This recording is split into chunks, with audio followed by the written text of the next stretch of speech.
2025 के प्रयागराज महाकुंभ में मुसलमानों की एंट्री पर बैन लगाने चाहिए, ऐसी सनातनी हिंदुओं की मांग है। कोई हिंदू कहते हैं कि हिंदुओं के समागम में मुसलमान का क्या काम है, तो कोई कहते हैं कि हम इनको कुंभ में दुकान भी नहीं लगाने देंगे, तो कोई साधु संत कहते हैं ऐसे जिहादी और कट्टरपंथी विचारधाराओं के लोगों से डरने की कोई बात नहीं है, तो कोई कहता है कि ये हमारी संस्कृति को बिगाड़ने का काम कर रहे हैं, तो कोई लोग कहते हैं अगर मुसलमानों की एंट्री नहीं हुई तो देश का बहुत बड़ा नुकसान होगा। तो मित्रों, जानेंगे इस मामले की पूरी सच्चाई। इधर कुछ हिंदू लोग कहते हैं कि ये कट्टरपंथी मुसलमान लोग हमारे आस्था, श्रद्धा, भक्ति और सनातन धर्म का विरोध करते हैं। मुसलमान हिंदुओं के तीर्थ स्थलों पर आते तो है, कान लगाते हैं, पैसे कमाते हैं, पर हिंदुओं के श्रद्धा और भक्ति को कुछ जिहादी मुसलमान पाखंड समझते हैं। ऐसा मानना सनातनी साधुओं और हिंदुओं का है।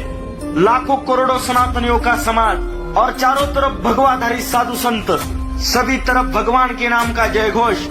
ऐसा अद्भुत होता है महाकुंभ। 11 वर्षों के बाद लगा हुआ है 2025 का महाकुंभ, तो श्रद्धालुओं को और पर्यटकों को आकर्षित करता है। ये महाकुंभ शुरू होने से पहले इस महाकुंभ पर विवाद शुरू हुआ है।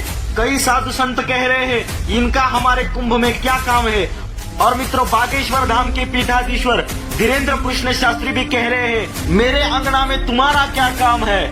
अगर मुसलमानों के मक्का मदीना और मस्जिदों में हिंदुओं के दुकानें नहीं है, तो हमारे भी धार्मिक स्थल और कुंभ में मुसलमानों के दुकान नहीं होने चाहिए, ऐसा बागेश्वर धाम के पीठाधीश्वर धीरेन्द्र कृष्ण शास्त्री कह रहे हैं। इस वीडियो में आप देख सकते हो, इनका मक्का मदीना है, वहाँ पर तो सनातनी हिंदुओं की दुकानें नहीं है, वहाँ तो आप लोगों को जाने नहीं मिलता ना।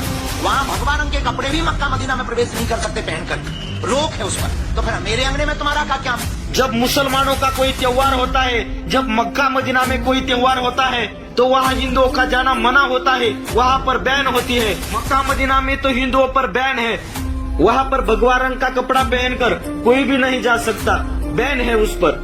तो हमारे सनातन धर्म के साधु संत कहते हैं अगर आपके त्योहारों पर, आपके मक्का मदीना पर हिंदुओं पर बैन है, तो हमारे धार्मिक स्थलों पर आपका क्या काम है, हमारे अंगना में आपका क्या काम है।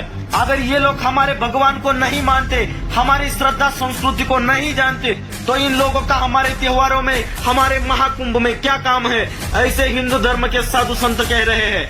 लाखों भक्तों के श्रद्धा स्थान, लाखों भक्तों के गुरु कथा व्यास देवकीनंद जी ठाकुर, उन्होंने भी इस विषय पर क्या कहा, आप यहाँ पर देख सकते हो। महाकुंभ मेले में मुसलमानों की एंट्री पर बैन लगा दिया है, क्या ये जरूरी है? मेरे अंगने में तुम्हारा क्या काम है, राम को न जानो घनश्याम को न जानो, राम को न जानो घनश्याम को न जानो, ऐसे महाकुंभ में तुम्हारा क्या काम है। महाराज जी कहते हैं कि आप हमारे राम को भी जानते नहीं, आप हमारे कृष्ण को भी जानते नहीं, तो आपका हमारे महाकुंभ में क्या काम है। महाकुंभ जो लाखों भक्तों का, सनातनियों का श्रद्धा स्थान है, जहाँ पर दुनिया की कोने कोने से अखाड़ों के साधु संत आते हैं। यह महाकुंभ आध्यात्म का संगम है, यह विश्व का सबसे बड़ा शांतिपूर्व जन समागम माना जाता है। यह महाकुंभ हर 11 साल बाद प्रयागराज, हरिद्वार, उज्जैन, नासिक जैसे तीर्थ स्थलों पर होता है। यह महाकुंभ हिंदू धर्म का अत्यंत पवित्र माना जाता है। श्रद्धालु साधु संतों और भक्त मानते हैं कि कुंभ मेले में स्नान करने से हमारे सभी पापों से हमको मुक्ति मिलती है और उस मनुष्य को मोक्ष पद की प्राप्ति होती है। ऐसा होता है हिंदुओं का ये महाकुंभ, ऐसा दिव्य महाकुंभ। और इसी महाकुंभ में मुसलमानों की एंट्री पर बैन लगनी चाहिए, ऐसे हिंदू साधु संतों की मांग है। आप सभी की इस विषय पर क्या राय है, हमारे कमेंट बॉक्स में जरूर बताएं। जय श्री राम, जय हिंदू राष्ट्र। मिलेंगे आप लोगों के साथ अगले वीडियो में।